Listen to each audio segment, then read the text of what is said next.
kisasa SGR ili kuendelea kuchechemua uchumi wa nchi. Taarifa zaidi na Jackson Ngowo. Treni ya kisasa ya mwendo kasi ikiwa ni miaka miwili tangu kuanza kwa safari kutoka Dar es Salaam hadi jijini.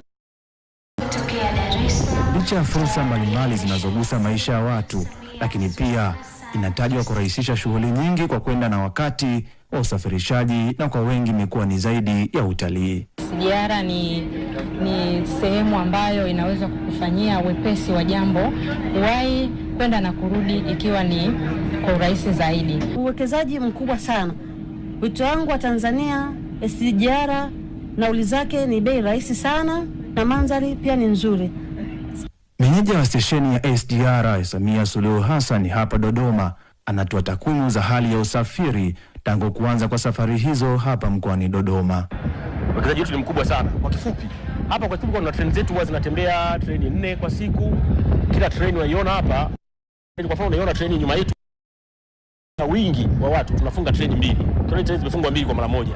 Kwa hapa zipo zinabewa 16 na kila moja inachukua watu 580. Kwa hiyo utaona kama hapa tulipo abiria walishuka hapa saa hizi kwa ujumla kuanzia Dar es Salaam mpaka hapa ni zaidi ya 1000. Mbali na hilo, tunasafirisha mizigo kwa sasa. Tangu mwezi 2025 Julai tumeanza kusafirisha mizigo kutoka Dar es Salaam mpaka kituo chetu cha Ihumwa. Hata hivyo, wageni mbalimbali kutoka taasisi ya Itumikie Nchi Yako Tanzania INYATA wanafika hapa kujionea uwekezaji mkubwa uliofanyika.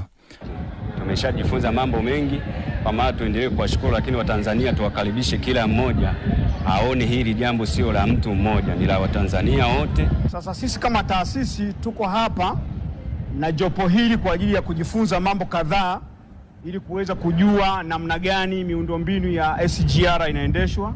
Aidha, taasisi hiyo imepata wasaa kutembelea mradi mwingine wa hospitali ya Benjamin Mkapa jijini Dodoma na kuahidi kuchangia huduma mbalimbali. Jackson Ngowo, TBC.